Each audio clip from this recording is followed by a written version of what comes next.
नाम में आप सबको जय यीशु मसीह की। प्रभु के नाम को महिमा मिले, उसकी स्तुति और उसकी तारीफ और उसकी प्रशंसा।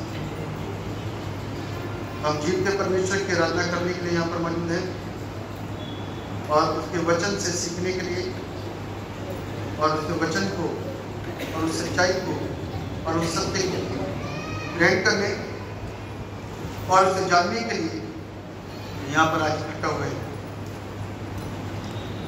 इससे पहले कि हमारा वचन में आगे बढ़े और उसको सीखे, कुछ समय अपनी आंखों को बंद करेंगे और प्रार्थना में साथ दुआ करें। जीवित और समर्पित पिता परमेश्वर, राजाओं के राजा, प्रभु के प्रभु, सर्वशक्तिमान परमेश्वर, सर्वयुगों से पहले सबके ऊंचे पे विराजमान यीशु राजा, हम आपको कोटि कोटि धन्यवाद देते हैं। दुआ करते हैं मेरे पिता, यहाँ उपस्थित सब लोगों के ऊपर अपनी करुणा और अपनी दया को बनाइए और आशीष दीजिए। हम सबकी बुद्धि खुले, हमारी आंखें खुले, हमारे कान खुले, जिन सच्चाइयों को अभी तक हम नहीं समझ पाए, न जान पाए, न सीख पाए, उसके प्रति आज हमें जागरूक करते हैं, ताकि हम जिम्मेदार हो सके और अपने भविष्य को, अपने जीवन को स्वर्ग की तरफ ले जाने के लिए पृथ्वी पर तैयारी करें। प्रभु इस सारी शिक्षा को समझने के लिए आप हमारी बुद्धि को खोलना और इस जगह को अपने नियंत्रण में रखना। अंधकार की शक्ति का प्रभाव खत्म होने पाए यीशु नाम से।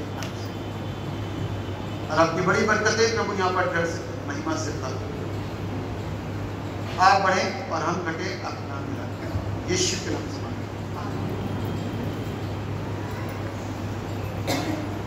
प्रभु यीशु के जीवित समर्पित जलाली नाम में आप सबको जय यीशु मसीह की। परमेश्वर को धन्यवाद देते हैं कि उसने हम लोगों को ये सुंदर अवसर और मौका प्रदान किया है कि हम उसके नाम को ऊंचा उठाएं, उसके नाम की स्तुति, जिन हिस्सों को पढ़ा गया था वो था दानियल नबी की पुस्तक, उसका 3रा अध्याय और उसके 13 पद से लेकर के 21 पद तक और उसके 24 पद से लेकर के 28 पद तक। दूसरा हिस्सा जो पढ़ा गया था पत्रियों में से कुलुसियों, उसका 1 अध्याय, उसके 24 पद से लेकर के 29 पद तक। और तीसरा जो सुसमाचार पाठ पढ़ा गया था वो था लूका रचित सुसमाचार, उसका 9 अध्याय और उसके 18 पद से लेकर के 27 पद। इनसे संबंधित जो आज का थीम है, जो आज का शीर्षक है, वो है Those who confess that Jesus is the Christ must be ready to suffer। जो विश्वासी जन स्वीकार करते हैं कि प्रभु यीशु ही मसीह है, वो दुख भोगने को तैयार रहे। बड़ा सुंदर सा प्रश्न है। एक तरफ तो हमने कह दिया उद्धारकर्ता, एक तरफ हमने कह दिया मुक्तिदाता, एक तरफ कह दिया स्वर्ग और पृथ्वी का सारा अधिकार उसके पास में है, एक तरफ कह दिया कि वो चंगा करने वाला है, एक तरफ कह दिया कि वो सेनाओं का यहोवा है, और दूसरी तरफ हम आप इस बात को बोलते हैं कि जो इस बात पर विश्वास करते हैं कि यीशु ही मसीह है, तो they are ready to suffer, वो दुख भोगने के लिए तैयार है। क्या जबरदस्त कॉन्फ्लिक्ट है इस बीच में कि एक जगत का मुक्तिदाता, सृष्टिकर्ता, बचाने वाला, सेनाओं का यहोवा, उद्धार करता, जो सारे अधिकारों से भरा पड़ा है, दूसरी साइड में हम इस बात को बोलते हैं कि उस सेनाओं के यहोवा पर विश्वास करने वाले लोग दुख भोगने के लिए तैयार हैं। थोड़ी सी अटपटी सी बात लगती है। जिसके पास सारा अधिकार है, जिसके सामने दुनिया की कोई ताकतें, कोई हुकूमतें, कोई सल्तनतें काम नहीं कर सकती। उस परमेश्वर के लोगों को दुख भोगना पड़ेगा। एक जबरदस्त मसला है, क्या मैटर है, समझ से बाहर है। ये झगड़ा, ये लड़ाई बाइबल हमको क्या सिखाती है? ये झगड़ा, ये लड़ाई, ये दुख भोगना, ये संकटों में आना, लोगों की नजरों में आना, ये मसला आत्मिक और धार्मिक है। क्योंकि यहां पर झगड़ा आमने सामने वाला नहीं है, यहां का जो झगड़ा है ये व्यक्तिगत है। कैसा है? व्यक्तिगत। अंदर से एक कहता है पाप मत कर, एक मन कहता है आज कर। अंदर से मन से एक आवाज आती है चोरी ना कर, दूसरी तरफ से आवाज आती है आज तेरी जरूरत है, आज कर। एक तरफ से अंदर से आवाज आती है गलत संगतियों में मत जा, अंदर से आवाज आती है आज जाने दो, सिर्फ आज। एक तरफ दिल कहता है, आवाज आती है कि तूने तो 31 दिसंबर 2000 फला को अपने पाप छोड़ दिए थे और अपने नशे के लिए आखिरी दिन ये प्राप्त करेंगे कि आज के बाद गुनाह नहीं करूंगा, पाप नहीं करूंगा, नशा नहीं करूंगा। आज कैसे करना है? मत कर। कहता बस आज आखिरी दिन है, उसके बाद नहीं। और बाइबल हमको इस बात को सिखाती है, आज का दिन आखिरी दिन हुआ तो जाओगे तुम कहां? आज का दिन आखिरी दिन हुआ तो जाओगे तुम कहां? क्योंकि हमको और आपको अभी उसकी गहराई नहीं पता है कि स्वर्ग जाने के लिए हमको और आपको धरती पर मरना पड़ेगा। स्वाभाविक तौर पे तो हम मरेंगे, लेकिन एक आत्मिक तरीके से, जिस तरीके से हम मरते हैं, यानी कि जिस बात को लगातार हम करते हैं, वो हमारे ऊपर डिपेंड करता है कि हम अपनी परीक्षाओं में सफलता प्राप्त करें या नहीं, अपनी आत्मिक जिंदगी को मजबूत करें या कमजोर बनाएं। क्योंकि ध्यान करिए कि यहां पर जो न्यायी बैठा हुआ है ना, वो घूस लेने वाला नहीं है। वहां पर जो न्यायी बैठा हुआ है वो आपके रुपए पैसे से लुभाने वाला नहीं है। वहां पर जो बैठा है वो मेरी और आपकी सुंदरता को देख करके कभी भी तरस खाने वाला नहीं है। वहां पर जो न्याय बैठा हुआ है वो मेरे और आपके सोर्स और मेरे और आपकी ज्यादा नॉलेज से मुझको एंट्री नहीं देने वाला। ध्यान रखिए, युद्ध तो धरती पर ही है, सुरक्षा धरती पर ही है, प्रिकॉशंस धरती पर ही है, बचाव धरती पर ही है। मार्ग हमको और आपको मिल चुका है, मार्ग हमको और आपको मिल चुका है। बाइबल हमको क्या बताती है? मार्ग, सत्य और जीवन, बगैर मेरे कोई भी शुद्ध हिंदी में कहो तो मोक्ष प्राप्त नहीं कर सकता।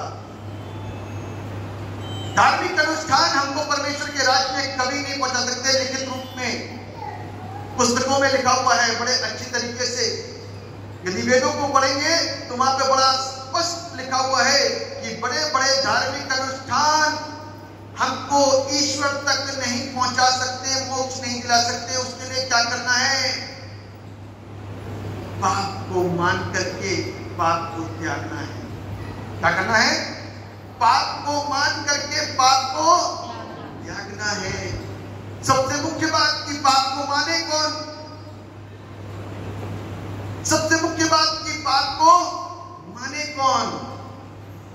बहुत सारे लोग हैं जो इस बात को मानने को तैयार नहीं कि हम सिनर हैं। और बाइबल क्या कहती है? रोमियो की पुस्तक 3:23 के अंदर कहती है कि हम सबने पाप किया परमेश्वर की महिमा से। तो हमको बचाएगा कौन? हमको सहारा कौन देगा? हमारी सुरक्षा कौन करेगा? हमारी हिफाजत कौन करेगा? पाप से छुटकारा देने का अधिकार किसके पास में? बाइबल कहती है कि एक व्यक्ति को जो पैरालाइज था उसको छत फाड़ करके नीचे उतारा गया, क्योंकि ऐसी भीड़ लगी थी। एकदम से चरपाई में लेकर के आया जाए तो बड़ा मुश्किल हो जाता है। तो लोगों ने देखा कि यीशु मसीह को लोगों ने चारों ओर से घेर रखा है, उस तक पहुंचना असंभव है। तो छप्पर फाड़ करके नीचे चारपाई उतार दी गई। तब यीशु मसीह ने इस बात को देख करके बोला, तुम्हारे विश्वास के कारण ये चंगा होगा। आमीन। तुम्हारे विश्वास के कारण ये चंगा होगा। और तब यीशु मसीह ने कहा, जा तेरे पाप क्षमा हुए। तो लोग थोड़े से परेशान हुए, हम पाप क्षमा करवाने के थोड़ी ना आए हैं, हम तो चंगाई लेने के लिए आए हैं। काय के लिए आए हैं? जोर से बोलो, काय के लिए आए हैं? चंगाई लेने के लिए। सब बोल रहे हैं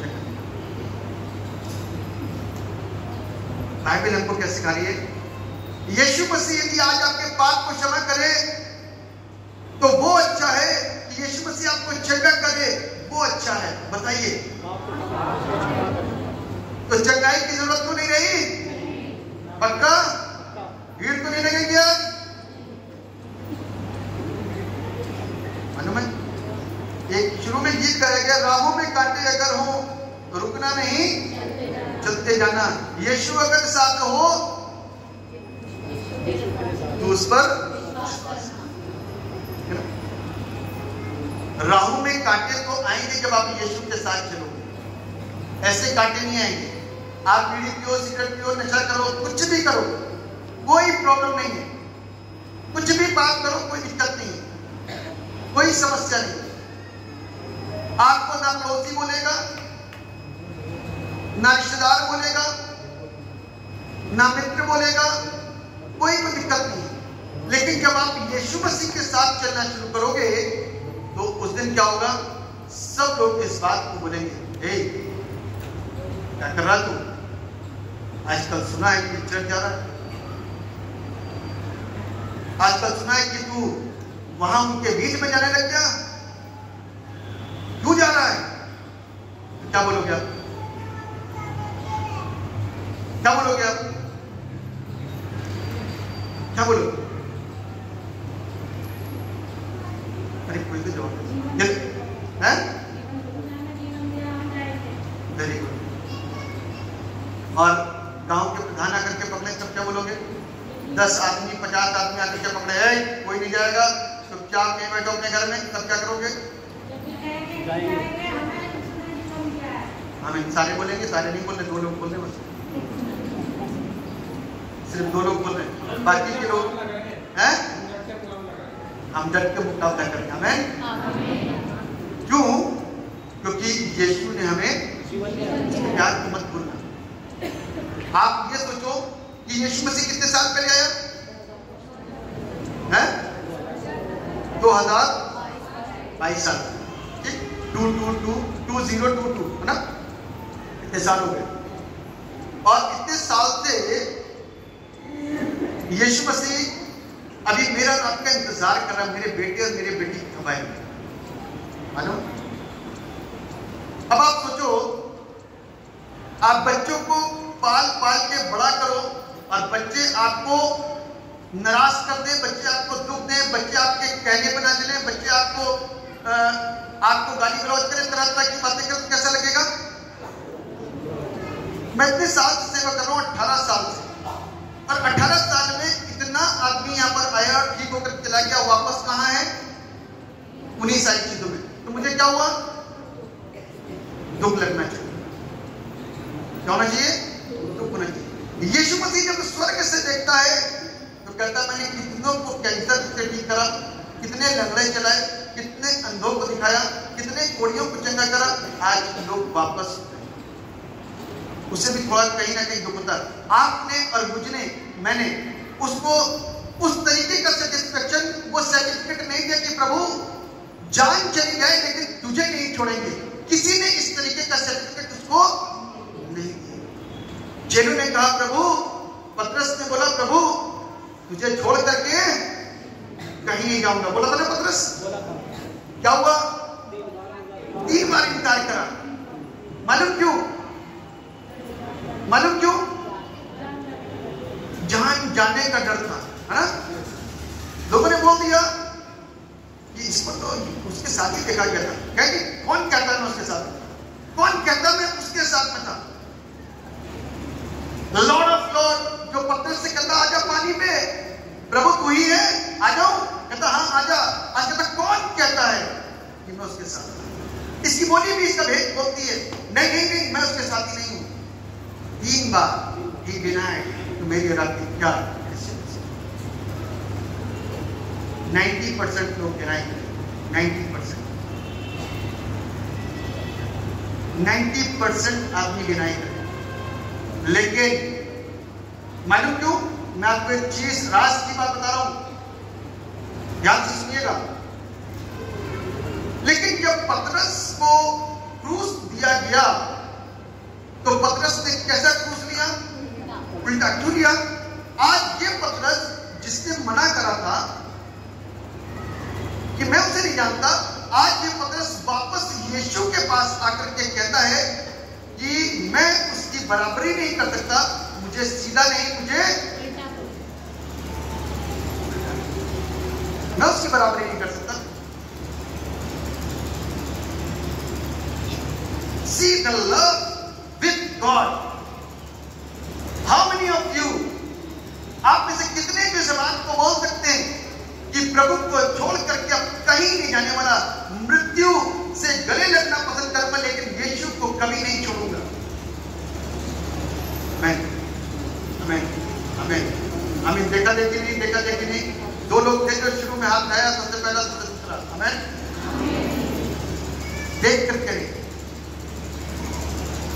विश्वास के साथ। मालूम है ये कब होता है? ये डिसीजन कब होता है? ये दृढ़ता कब होती है? ये मजबूती कब होती है? जब आप चंगाई के लिए नहीं, जब आप चंगाई के लिए अपने पापों की क्षमा के लिए यहां पर बैठोगे। आमीन। जब आप चंगाई के लिए अपने पापों की क्षमा के लिए बैठोगे, जब आप पापों की क्षमा के लिए बैठोगे तो प्रभु से बातें करोगे। जब आप प्रभु से बातें करोगे तो अपने आप के अंदर की बातों को खोलोगे। जब आप अपने आप को खोल करके खाली करोगे तो पवित्र आत्मा आएगा, और पवित्र आत्मा जब आपको छुएगा तो दुनिया की कोई ताकत आपको झुका नहीं सकती। तब आप पतरस के समान और पौलुस के समान बोल पाओगे कि प्रभु अब तुझे नहीं छोड़ेंगे। अब मैं प्रभु के समान नहीं हूं, इसलिए मुझे सीधा नहीं, मुझे उल्टा क्रूस दो। आप सोचो कि पतरस का एक डिनाई ने, पतरस के एक इनकार ने जब मृत्यु का वक्त आया तो कर्ज अदा कर दिया कि मैंने पाप किया था, उस वक्त अपने यीशु मसीह को ठुकराया था और मैं यीशु की समानता में खड़ा नहीं हो सकता। अब वो उल्टी क्रॉस पे तैयार है। आप सोचो यदि सीधे को मारा जा रहा है तो एक बात पड़ती है, लेकिन उल्टा करके मारा जाता तो सारा खून सर पर आ जाता है। क्या मंजर होगा? हम लोगों ने यीशु मसीह के क्रूस को तो देख लिया, लेकिन पतरस के क्रूस को देखा नहीं? देखा। पतरस के दर्द और उसकी पीड़ा को देखा नहीं? देखा। ये यीशु ही है जिसका प्रेम हमको इस बात पर कायम कर देता है। ये शरीर बेजान है, एक न एक दिन मिट्टी में मिल जाएगा, लेकिन जो अंदर आत्मा है इसको संभाल लो। एक माँ क्या करती है, जब बच्चे को पढ़ रहा होता है तो वो सामने आकर के लेट जाती है ताकि उसके बच्चे को नहीं, उसे पढ़ता रहे। ठीक उसी प्रकार से आज हमको और आपको, हमारे ऊपर कुछ भी होता रहे, हमारे शरीर के ऊपर कितनी भी यातना आती रहे, लेकिन अपने आप कष्टों को सहो, लेकिन अंदर जो आत्मा है उसको पापी ना बनने दो और उसको लज्जित ना होने दो और उसको प्रभु से अलग ना होने दो। शरीर तो आज नहीं तो कल खत्म हो जाएगा। शरीर तो आज नहीं तो कल खत्म हो जाएगा। बताओ कितनी पीड़ाओं से आप सब भरे पड़े हो। दुनिया में कितना रोग है। हॉस्पिटल में जाओ, आपको सवेरे से लेकर के शाम तक भीड़ दिखाई देगी। किसी भी हॉस्पिटल जाओ, भरे पड़े हैं। इन्फेक्शन से, बीमारियों से, कोविड से लोग भरे पड़े हैं, बीमारियों में लोग डूबे पड़े हैं। सोचो जरा, किसी की कोई बीमारी, किसी की कोई बीमारी, किसी को कोई रोग, किसी को कोई रोग, किसी को कोई कष्ट, किसी को कोई कष्ट, सब गोलियों के साथ में अपनी जिंदगी को बसर कर रहे हैं। मरना तो तब भी है, मरना तो अब भी है। चंगाई के लिए क्यों इतना बेबस होते हो? आत्मा को बचाने के लिए बेबस हो। आमीन। आत्मा को बचाने के लिए तैयारी करो। ये तो चीजें नष्ट होने वाली हैं। बाइबल हमको एक बड़ी अच्छी मिसाल सिखाती है, निकाल लीजिए मेरे साथ में।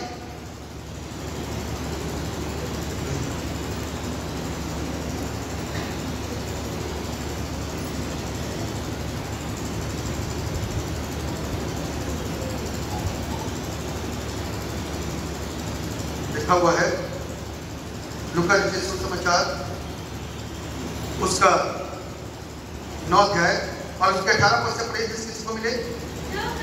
हाँ हाँ और चेले उसके साथ थे, तो उसने उनसे पूछा, लोग मुझे क्या कहते हैं? हाँ उन्होंने उत्तर दिया, यूहन्ना बपतिस्मा देने वाला, और कोई एलिया, और कोई है कि पुराने भविष्यद्वक्ताओं में से कोई भी उठा है।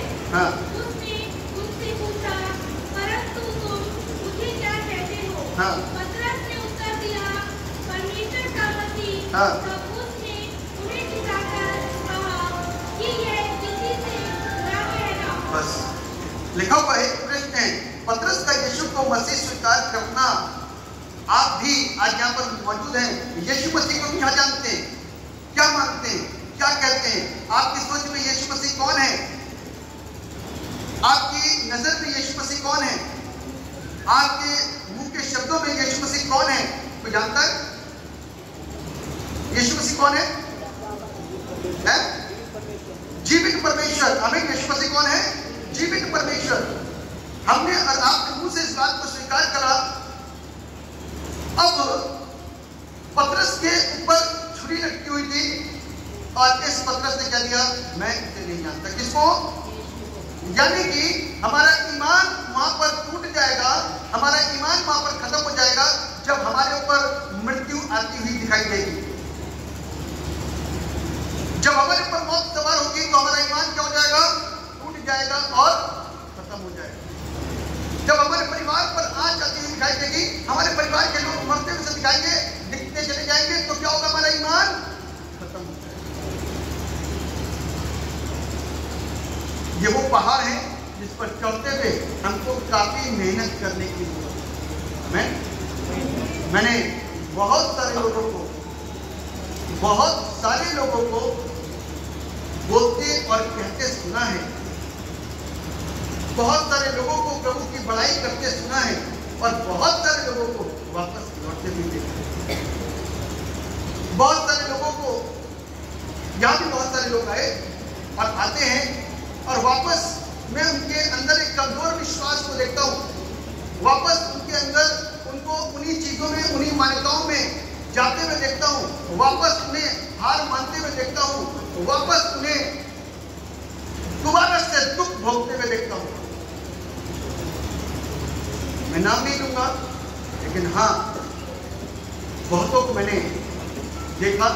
मैंने इत्तेफाक से ऐसे ही फोन कर लिया, इत्तेफाक से, और मेरा फोन पहले काफी देर तक उठा नहीं।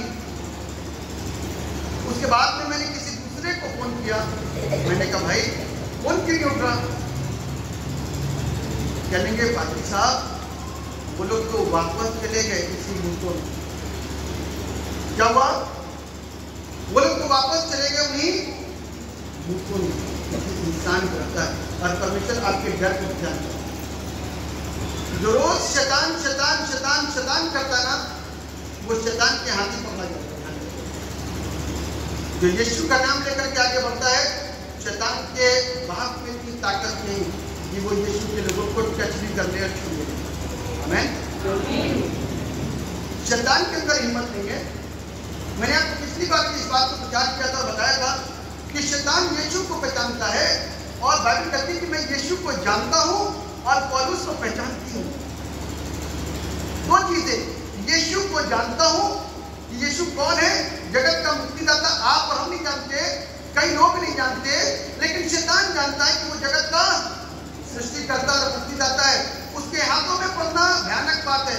वो भस्म करने वाली आग है, और कहता है उससे जुड़े हुए लोगों को पहचानती हूँ। पौलुस को क्या करती हूँ? पहचानती हूँ। तो शैतान जानता है आपकी, मेरी और आपकी कमजोरी, मेरे और आपके मुंह से निकले हुए कमजोर से शब्द, मेरे और आपके मुख से निकली कमजोर परमेश्वर की महिमा, मेरे और आपके मुख से होने वाली कमजोर सी आराधना, जिसके अंदर दम सा नहीं दिखाई देता, ताकत नहीं दिखाई देती, निराशा और दुख दिखाई देता है, बीमारी सामने दिखाई देती है, लाचारी सामने दिखाई देती है, मजबूरियां सामने दिखाई देती हैं। यदि आप परमेश्वर को अपना मुक्तिदाता और मसीह मानते हो, तो दुख भोगने के लिए मैं वापस से उस प्रश्न पर आ रहा हूं जो मैंने आरंभ में पूछा था कि मुक्तिदाता और सृष्टिकर्ता जो है उसके लोगों को दुख खूब भोगना पड़ेगा। शैतान और शैतान के लोग मस्त रहते हैं, क्यों? कोई जवाब देगा? कोई जवाब देगा? शैतान और शैतान के लोग मस्त रहते हैं, क्यों? बताइए। खून करके लोग पैसा लेकर के बच जाते हैं, चोरी करके लोग पैसा भरते हैं, बच जाते हैं, तरह तरह के गुनाह करते हैं, पैसा देते हैं, बच जाते हैं, तरह तरह के पाप करते हैं, बस 4 दिन पाप रहेगा उसके बाद सब कुछ खत्म हो जाता है, क्यों? और उनको कोई कुछ नहीं कहता। लेकिन ये प्रभु के लोगों के साथ में दुख आता है तो बड़ा मुश्किल है। 2 तरीके के दुख को मैं आपके साथ में बयान करूंगा। पहली बात, जब आप यीशु मसीह को स्वीकारोगे तो मालूम क्या होगा? जब आप यीशु मसीह को स्वीकार करोगे तब आपको अपने आपे से इनकार करना पड़ेगा। क्या करना पड़ेगा? अपने आपे से। अपने आपे का मतलब समझे? जो मजे से मुंह से गालियां निकलती थी ना, अब सिलना पड़ेगा, गाली नहीं निकलती, कठिन होगा ना। जो रोज एक जुबान में लगातार एक आवाज में गोली से भी ज्यादा गालियां निकलती हैं, तो क्या है, उसके ऊपर अंकुश लगाना पड़ेगा, अपने आप से इनकार करना पड़ेगा। एक ही बार के अंदर जब लड़ाइयां लड़ी जाती हैं, तरह तरह की बातें कही जाती हैं, झगड़े होते हैं, बहुत सारी चीजें का विचार होता है, उन सारी चीजों के ऊपर अंकुश लगाना पड़ेगा। अंकुश का मतलब समझ लेना, अंकुश लगाना पड़ेगा, आपको अपने आप को कंट्रोल करना पड़ेगा और एक दिन खत्म करना पड़ेगा। हमें गाली कौन नहीं जानता? मैं भी जानता हूं और आप भी जानते हैं। मैं नहीं दे रहा, आप में से बहुत सारे लोग अभी भी धारा प्रभा गति में उस काम को कर रहे हो, है ना? क्यों? क्योंकि इसको प्रैक्टिस करते करते करते करते रोकते रोकते रोकते रोकते रोकते रोकते कितना टाइम हो गया? काफी वर्ष। यीशु अंदर आता चला गया, आता चला गया, आता चला गया, वो सारी चीजें नीचे बैठती चली गई, पाप जो अंदर था वो नीचे बैठता चला गया, यानी कि पाप का जो प्रभाव था ना, जो उसकी प्रबलता थी, जो उसकी शक्ति थी, वो नीचे दबती चली गई। यीशु और यीशु की बातें और यीशु के गाने मुंह में सदैव और सर्वदा आने शुरू हो गए, क्योंकि मैंने प्रतिदिन का क्रूस उठाना शुरू कर दिया। बाइबल क्या कहती है? पढ़ सकते हैं आप, लूका 9:23, कोई दिन पढ़े 9:23।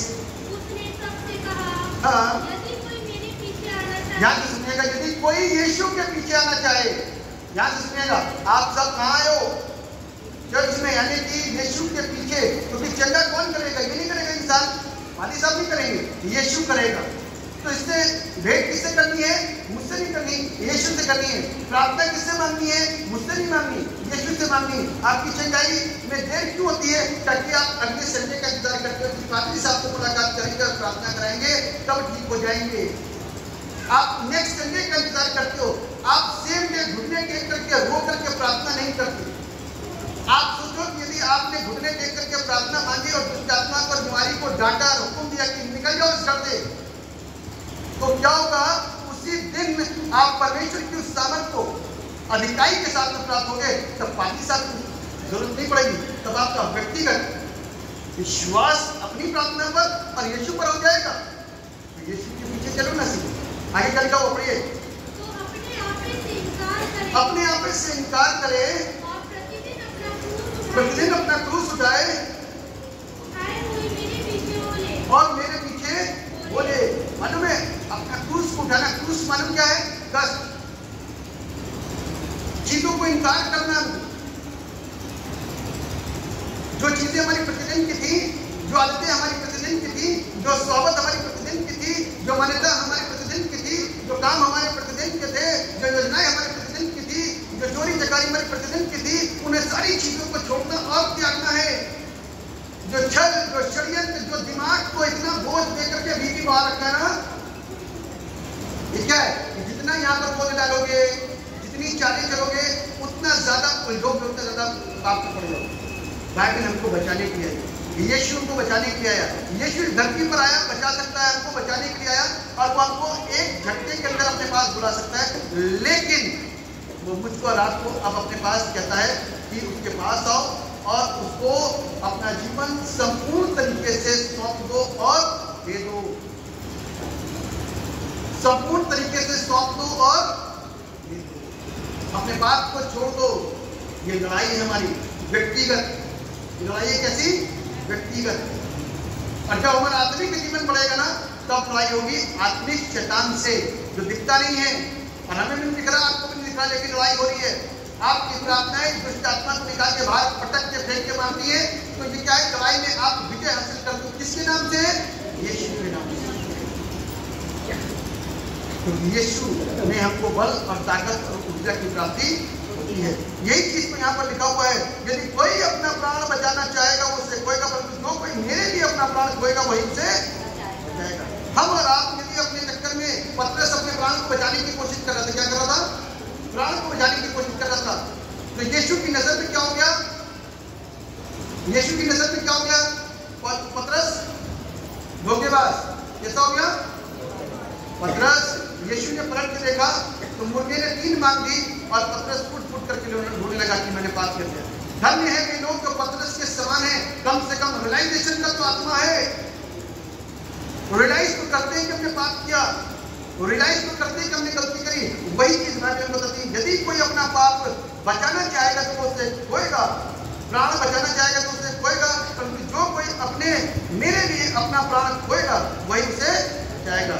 और आप उस बात को जब आखिर में पतरस को उल्टा क्यों दिया गया, तो आज पतरस कहाँ होगा न्याय के दिन में? स्वर्ग। कहाँ पर होगा? आज हम और आप यदि स्वर्ग जाना चाहते हैं तो हमको और आपको धरती के लिए लालच नहीं करना है, मकान के लिए लालच नहीं करना है, धन दौलत के लिए लालच नहीं करना है, प्रॉपर्टीज के लिए लालच नहीं करना है, अपने माँ बाप की प्रॉपर्टी के ऊपर आंख नहीं लगानी है, अपने लोगों की चीजों के ऊपर आंख नहीं लगानी है, किसी चीज के ऊपर आंख नहीं लगानी है। स्वच्छ जीवन जीना शुरू कर दीजिए। स्वच्छ जीवन जीना शुरू कर दीजिए तो परमेश्वर की बरकतें और परमेश्वर की आशीषें आपके और हमारी जिंदगी में बहुतायत के साथ में घरने पाएगी। एक बड़ी विशेष बात 25 पद में लिखी, पढ़िए जरा किसी नजर। यदि मनुष्य ध्यान करिएगा सारे जगत को प्राप्त करे और अपना प्राण खो दे या उसकी हानि उठाए तो उसे क्या लाभ? आप पूरी जिंदगी चढ़ चाहते रहे, आप कहते हैं कि 2 साल चाह रहा हूँ, 4 साल चाह रहा हूँ, 5 साल चाह रहा हूँ, आप सही होगा, आपका कैंसर दूर हो गया, आपकी बीमारी दूर हो गई, आपकी दुष्ट आत्मा दूर हो गया, आपका घर 2 घर मिल गए, गाड़ियों से 2 गाड़ियां मिल गई, आपकी प्रॉपर्टी सुरक्षित हो गई, आपके कर्ज उतर गए, आपकी बीमारियां दूर हो गई, आप सुकून के जीवन में आ गए और यीशु मसीह को नहीं अपना पाए। 4, 5, 6 साल लगातार आते आते यीशु मसीह को नहीं अपना पाए तो आपने सब कुछ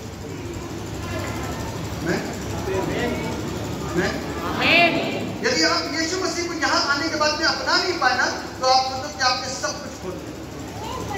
आपको और हमको खोना नहीं है, आपको और हमको क्या करना है? बचना और बचाना है। क्या करना है? बचना और बचाना है। चाहे बेशक हमारे पास में 2 वक्त की रोटी ना हो, लेकिन यीशु को कभी ना छोड़ना और यीशु को कभी ना। अब आप क्या देखते हो कि पाकिस्तान की रोटी नहीं रहेगी तो वैसे मर जाएंगे? सवाल कर सकते हो। तो बाइबल को ध्यान से पढ़ो। बाइबल कहती है कि ये जो सवेरे चिड़िया उठती हैं, ये कौन सी नौकरी पे जाती हैं? आपने किसी ने नौकरी लगाई जानवरों की? किसी ने लगा रखी जानवरों की फैक्ट्री खोल रखी है?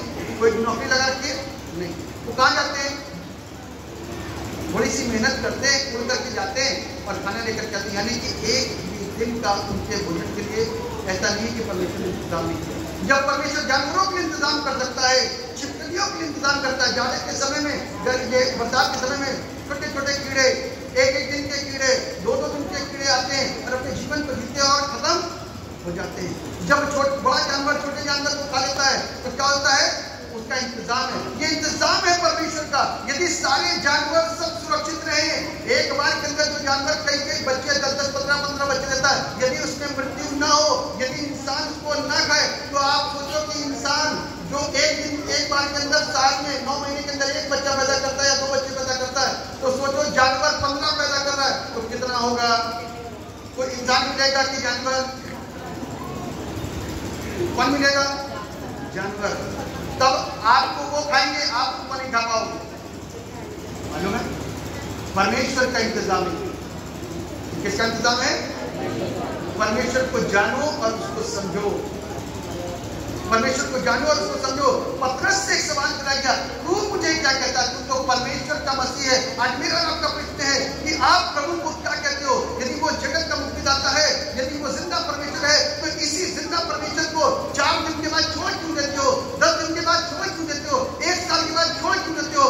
5 साल के बाद छोड़ क्यों देते हो? क्यों समाज का डर, क्यों लोगों का डर, क्यों अड़ोस पड़ोस का डर क्यों खाया रहता है? क्योंकि आपने अभी सच्चाई को स्वीकार ही नहीं करा है। या तो अब बाहर जाओ और एक बार चेक करो। आलू टटोलते हो जाकर के, सारे आलू हैं लेकिन फिर भी टटोलोगे नहीं भाई, ये मोटा है, ये ज्यादा छोटा है, ये हरा है, ये ज्यादा पीला है, इसमें कीड़ा लगा है और ये खोखला है, ये पिचपिचा है, ये नया आलू है और ये पुराना आलू है। छाटा भी नहीं करती जबकि सारे आलू ही है। तो क्यों छाटा भी नहीं होती है? क्योंकि हमें सब कुछ अच्छा है। कितना स्वार्थी इंसान है, सब कुछ अच्छा ही चाहिए। इसलिए ध्यान रखो, जब ईश्वर की बात होती है तो ईश्वर को चेक करो कि ईश्वर कैसा होना चाहिए। बाइबल कहती है कि यहाँ पर तू परमेश्वर का मसीह है। मसीह का मतलब मालूम क्या होता है? वो दुख उठाएगा, वो कष्टों को सहेगा, वो पीड़ाओं को सहेगा, वो हमारे रात में दर्दों को सहेगा, वो सत्य का जीवन जिएगा, वो शादियां नहीं करेगा, वो बच्चे पैदा नहीं करेगा, वो झगड़े नहीं करवाएगा, वो मृत्यु को लेकर के नहीं आएगा, वो जिंदगी को लेकर के। आप चेक करो क्या ऐसी बातें कहीं और मिलती हैं? यदि मिलती हैं तो वेरी गुड, यदि नहीं मिलती हैं तो आज स्टेप उठाने की जरूरत है, फैसला लेने की जरूरत है। एलिया ने कहा आज फैसला होकर के रहेगा। एलिया ने कहा आज फैसला होकर रहेगा, या ये परमेश्वर सही या वो परमेश्वर सही। जिसको तुम मानते हो बात के पुजारी है, जिसको मैं मानता हूँ इस्राएल का परमेश्वर, कौन सत्य है? तो बाइबल बताती है कि स्वर्ग से आग उतरी और सारी वेदी को सबको भस्म कर दिया। और क्या हुआ? क्या हुआ? क्या हुआ? लोगों ने इस्राएल के परमेश्वर, लोगों ने एलिया के परमेश्वर की तारीफ की। आज हम और आप भी उसी एलिया के परमेश्वर के मानने वाले हैं, कहीं और से किसी की मदद नहीं कर रहे हैं। वही एलिया का परमेश्वर कभी था, वही एलिया का परमेश्वर। डैनियल, शद्रक, मेशक, अबेदनगो को मालूम भट्टे में क्यों डाला गया था? आपको बताएगा उनको आग के भट्टे में क्यों डाला गया था? हाँ, मैं बता दूं। क्योंकि राजा ने एक बड़ी मूर्त बनाई, इससे भी ऊंची होगी। उस राजा का नाम था नबूकदनेस्सर, और लोगों ने उसके कान में जाके कहा, क्या देख वो 3 लोग जो भीड़ में बैठे हैं ना, वो तेरी मूर्ति के सामने सजदा नहीं करते, झुकते नहीं तेरे सामने। एक काम कर, अब की बार ऐलान कर दे, दूसरी बार एक काम करना, आग के भट्टे में डाल दे। क्या कर, अब की बार ऐलान कर, तो राजा ने ऐलान कर दिया, जो कोई इस खड़ी कराई हुई मूर्त के सामने सजदा नहीं करेगा उसे आग के भट्टे में डाल दिया जाएगा। क्या हुआ? शद्रक, मेशक और अबेदनगो, सारी भीड़ खड़ी थी। इनकी बुद्धि देखिए, सारी भीड़ खड़ी थी और बोला कि अब सब नीचे झुक करके इसको सजदा करें। और उस बड़ी भीड़ के अंदर 3 लोग खड़े रह गए, बाकी सब झुक गए। क्या हो गए? बाकी सब झुक गए और 3 लोग सिर्फ खड़े हुए दिखाई दिए, शद्रक, मेशक और अबेदनगो। और तब राजा ने पूछा, झुक करके प्रणाम करो इस मूर्ति को। तब शद्रक, मेशक और अबेदनगो कहते हैं, राजा हम यीशु के मानने वाले हैं, मरना पसंद करते हैं लेकिन किसी मूर्त के सामने झुकना पसंद नहीं करते। तो एक काम करो, इसको आग के भट्टे में डाल दिया जाए। और उन तीनों को आग के भट्टे में डाला गया, बात बताती है। और जब आग के भट्टे में डाला गया ना, तो मालूम क्या हुआ? जिन लोगों ने डाला था वो जल के भस्म के मर गए। और ये 3 अंदर रहे। कुछ देर के बाद में चौथे पुरुष को देखा गया, जो परमेश्वर के पुत्र के जो परमेश्वर के पुत्र के समान था। ध्यान रखो, यदि विश्वास करने के लिए यहाँ पर आए हो तो सच्चाई के साथ में उसके ऊपर विश्वास करना। धोखा दोगे तो धोखा खाओगे, यहाँ तो चले हो जाओगे, लेकिन नर्क के अंदर जो मृत्यु है ना, वो आज जो कष्ट को सह रहे हो उसका कोई गुना लगाई नहीं सकती कि कितनी गुना वो दर्दनाक होगी, कितनी ज्यादा पीड़ादायक होगी, उसका कोई अनुमान मैं नहीं लगा सकता। लेकिन जिसको प्राप्त होगी उसको कष्ट पहुंचेगा, उसकी आत्मा को कष्ट पहुंचेगा। कभी मत सोचना कि शरीर तो खत्म हो जाएगा, फिर हमें क्या मालूम कौन कहा जा रहा है। आप ही तो मरे हो, आत्मा नहीं मरी, ठीक है ना। आम के ऊपर से छिक्कर निकाल करके फेंका, आम तो आम ही रहेगा, अंदर से हया कर जाएगा, आम छिक्कर नहीं खाओगे। तो ध्यान रखना, आत्मा ही निकलेगी, चिक्कल से आप चिक्कल हो फेंक दी जाओगे एक दिन, जब परमेश्वर के पास जाओगे ना तो चिक्कल फेंक दिया जाएगा, सिर्फ अंदर की आत्मा जाएगी और उसको एहसास होता है, उसको पता चलता है। चिक्कल ने कभी बोला आम खाते समय कैसा महसूस हो रहा है? चिक्कल तो फेंक दिया गया, ठीक है ना। आम का सीजन चल रहा है, इसलिए आम बोला, ठीक है। हमको रात को परमेश्वर के वचन की प्रमाता की तसल्ली से बैठेंगे, इनको बैठा दो, ये डिस्टर्ब करें। तो कहने का अर्थ यह है कि हमको और आपको उस सत्य परमेश्वर पर क्या करना है? विश्वास करने की। जब प्रभु के पास आओगे तो कष्ट सहना पड़ेगा, क्योंकि संसार के लोग यीशु मसीह को स्वीकार, तभी तो लोग कहते हैं ना, भाई देना, अरे कहाँ जाते हो, कहाँ जाना शुरू कर दिया? सबसे प्रश्न किया जाता होगा, क्यों जा रहे हो, क्यों जा रहे हो? आज प्रश्न क्यों कर रहे हैं? आज से उस दिन पर प्रश्न क्यों नहीं किया जब रोटी खाने को नहीं दी? उस दिन प्रश्न क्यों नहीं किया कि जब मेरी पत्नी को या मेरे पति को या मेरे बच्चे को दुष्ट आत्मा घेरे थी, तब खिड़कियों में तो झांक कर जाते थे, बहुत बुरी बला है, वहां चले जाओ, वहां चले जाओ, लेकिन कोई निवारण करने के लिए नहीं आया, कोई पूछने के लिए नहीं आया। आज सवाल करते सड़क पर चलते हुए, कहाँ जा रहे हो? घर बदल दिया, ईसाई बन गए। अरे एक दिन आओ तो तुम भी पहचान जाओगे, ये जीवन का दाता है, जीवन का दाता है, जीवन देने वाला है। सत्य को जानोगे, सत्य तुमको आजाद करेगा। लोग, बाइबल कहती है कि इन लोगों ने पहले, तुमसे पहले मेरे साथ भी ऐसा ही व्यवहार किया था, तो ये तुम्हारे साथ भी ऐसा ही व्यवहार करेंगे। राहों में कांटे, रुकना नहीं, क्योंकि कांटे तो मिलेंगे। अब इस बात को मान लो कि कोई ऐसे चुपचाप से शॉर्टकट मार करके नहीं चल पाएगा, किसी का थोड़ा, किसी का बहुत ज्यादा होगा, ध्यान रखना। किसी के साथ थोड़ा और किसी के साथ बहुत ज्यादा होगा। यदि उसमें हम गिर गए ना तो सोचो हमने मृत्यु को गले लगा लिया। कौन सी मृत्यु? अनंत काल की। यदि सामना करा, डट के रहे तो 4 दिन का होता है सारा मसला। यीशु मसीह, क्योंकि शैतान यीशु के लोगों के सामने ज्यादा दिन तक टिक, जो विश्वास करेगा वो जीवन, विश्वास करेगा वो जीवन, जिंदगी लेनी है तो सच्चे और जिंदा और परमेश्वर के पास आइए। और मैं तो कहता हूँ आने से पहले 10 बार परख करके, 10 बार उसको परख करके आइए, ताकि लोग उसको परखें और उसको जाने, और जानने के बाद में कि जिस खुदा की इबादत ये लोग करते हैं क्या वाकई में सच्चा है, क्या वाकई में सुनता है। यदि हाँ तो बहुत अच्छी बात है, ना तो चले जाओ, दुनिया में बहुत भीड़ है, लेकिन यीशु के अलावा किसी के पास जिंदगी नहीं है। यदि आपको जीवन चाहिए है तो मार्ग यही है, और इस पर चलते हुए हम अनंत जीवन को प्राप्त कर सकते। परमेश्वर हम सबको आशीष बरकत से मदद दुआ करें। जीवित और समर्पित पिता परमेश्वर, राजाओं के राजा, प्रभु के प्रभु, सर्वशक्तिमान परमेश्वर, आपको धन्यवाद देते हैं जिंदगी की आपने दी, वचन से सिखाया, इसके प्रभु आपको धन्यवाद देते हैं।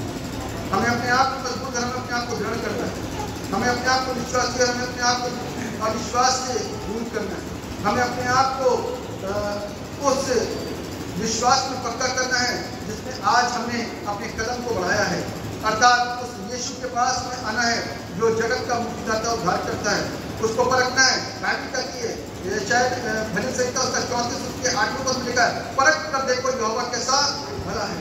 यदि आज हम उसके पास में आकर के उसको परखते हैं तो हम जीवन पाएंगे, खुशी पाएंगे, आनंद पाएंगे। मेरे पिता, आप दया करिए, आज आप बचाने की, सारी दुनिया को बचाने की प्रभु पिता के पास गए हैं ताकि हमारी जगह तैयार की जाए, और जो कोई विश्वास में बच जाएगा वो उस स्थान में ठिकाना पाएगा जो आपने तैयार करेंगे। हम सब पर अपना अनुग्रह बनाइए, हम सबको विश्वासी बनाइए, ताकि हम अविश्वासी नहीं विश्वासी बनकर के जिंदगी को बचा सकें। सब पर अपना अनुग्रह बनाइए, वचन पर अपनी मोहर, यीशु के नाम से आमीन।